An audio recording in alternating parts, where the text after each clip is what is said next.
Welcome to CC Writes. My name is CC Lepke, and today I am plotting a story for a fiction writing contest. This contest is on webtoons.com, and it's for a short webcomic, like 3 to 5 chapters with about 30 panels per chapter. I don't really expect to win the contest, but I did think that this would give me a decent practice with writing scripts, and it would also give me a unique opportunity to try out a new plotting method.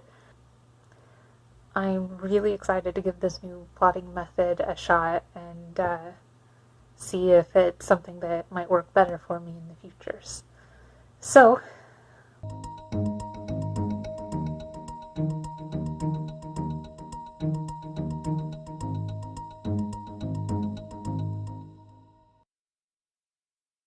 before I get into the plotting for this story, I thought I would give an overview of how to use this method. I'm using a revised version of the Dan Harmon method of plotting a story. For those of you who don't know, Dan Harmon is the creator of a show called Community, which is beautifully written and a highly character-driven story that's definitely worth watching at least once in your life. The Harmon method uses a circle graph where the plot is divided up into 4 basic segments. As the story moves from one segment to another, it represents a major change in the plot. Harmon divides this up further until the story is represented by 8 individual segments that each represent one part of a hero's journey.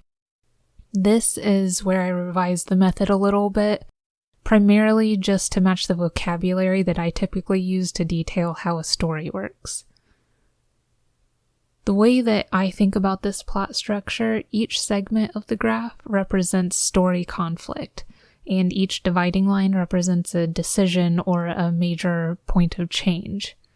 A point of change is basically what readers would call a cliffhanger. You've probably heard that without conflict, there's no story. A good rule of thumb is that each segment of this story graph represents some kind of conflict, and that conflict leads to a decision that creates more conflict. In simpler terms, conflict results in change, which creates even more conflict. The reason this writing method works actually has to do with basic human psychology. Whether young or old, male or female, or any color of the rainbow, all people pretty much want the same basic things. We want comfort, safety, and meaning. When you disrupt one of our basic desires, it causes change, which is uncomfortable to us. When we're uncomfortable, we take action to try to get our sense of comfort back, and action always results in more change. The cycle of change continues until we reach a state of stasis where we're comfortable with the place we've ended up, or it leads to self-destruction as we pursue our desire without regard for anything else. A story is basically a cycle of change and action in pursuit of someone's greatest desire. So using this model of character-driven storytelling, I created a plot outline and began creating my story. I started with my character's greatest desire. This is a story about a ghost who thinks he's a human. So his greatest desire is to be alive. There has to be conflict with him attaining his desire, and in this case it's easy. Our hero, Wooble, is a ghost. He is clearly dead. I also included his greatest fear, which is attached to his greatest desire. Namely, he's afraid of ghosts. But that fear goes deeper. He's afraid of ghosts because he's afraid of his own death. He fears himself, his own self-realization above all else. I also added in a reason for his desire because I thought it would help drive the story a little bit. Wooble's reasoning is that he was in the prime of his life when he died, and so he feels unfulfilled in death. He wasn't ready to die, so obviously he can't be dead. Now that I have motivation filled out, I use that motivation to drive every decision Wooble makes.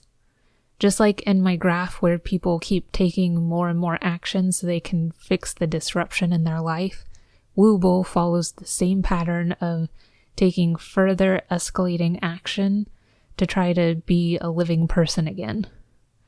Like all stories, we start with him in a place of comfort. He has a roommate, the roommate knows he's dead, and the roommate struggles with the idea of trying to tell Wooble that he's dead. To try and help Wooble come to terms with his death, he challenges him to do things living people do, like get a job. At first, Wooble refuses. He has a perfectly legitimate excuse for not wanting to do it, but then he recognizes that his friend needs help with the rent. So Wooble relents and he decides to pursue work.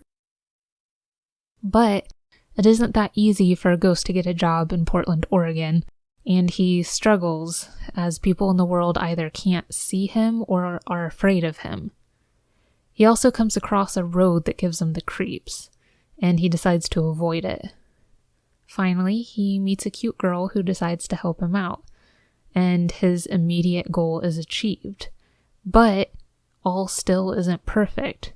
After a rough first day at work, Wooble walks home.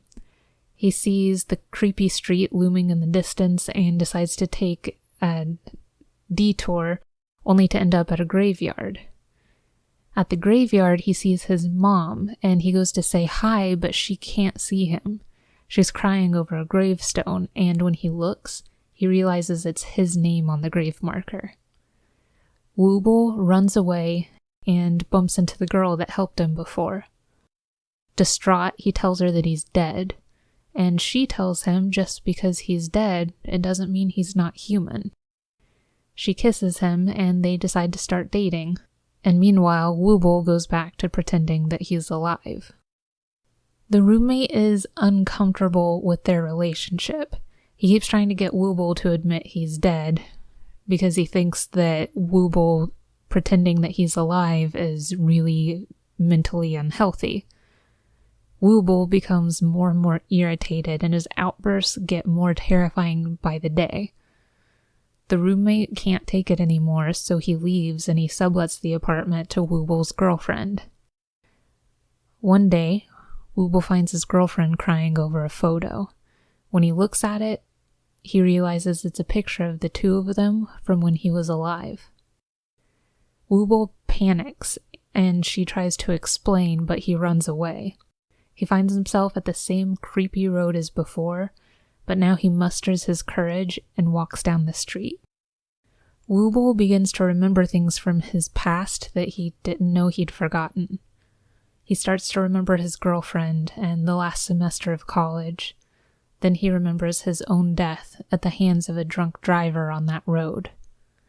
He remembers his girlfriend getting hurt and watching him die and seeing her cry at his funeral.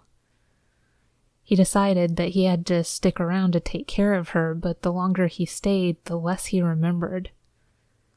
Wooble returned to the apartment to find his girlfriend hysterical and suicidal because she just wants to be with him again. He talks her down and admits that he can't stay because he's losing more and more of his humanity as time goes on. He says one last goodbye and he disappears. After he's gone, the roommate returns to find the girlfriend inconsolable. He comforts her as she cries. And as he does so, he looks at his cell phone where he received one last text message from Wooble, thanking him for everything and asking him to take care of the girlfriend. The roommate cries for his lost friend, and the story ends. I had a lot of fun planning this story, and I surprised myself by crying like a baby as I wrote the ending. As far as stories go, I kind of feel like my ending right now is a little bit sappy, but sometimes sappy can be a good thing. We'll wait and see if I want to change it later on to something different.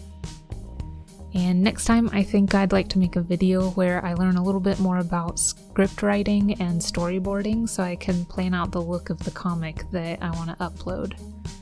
Until then, this is all I've got for you today. Thanks for watching CC Writes. I hope you enjoyed your time with me today. If you'd like to support my work, you can find my books on Amazon.com. You can also support me by making a donation to the CC Writes Patreon page. There are links in the description below. For more everyday content about my life, my thoughts on writing, and my dog, find me on Twitter at @CCLefkeyWrites. And finally, don't forget to like, subscribe, and hit the bell notification button so you'll know when the next video comes out. See you later!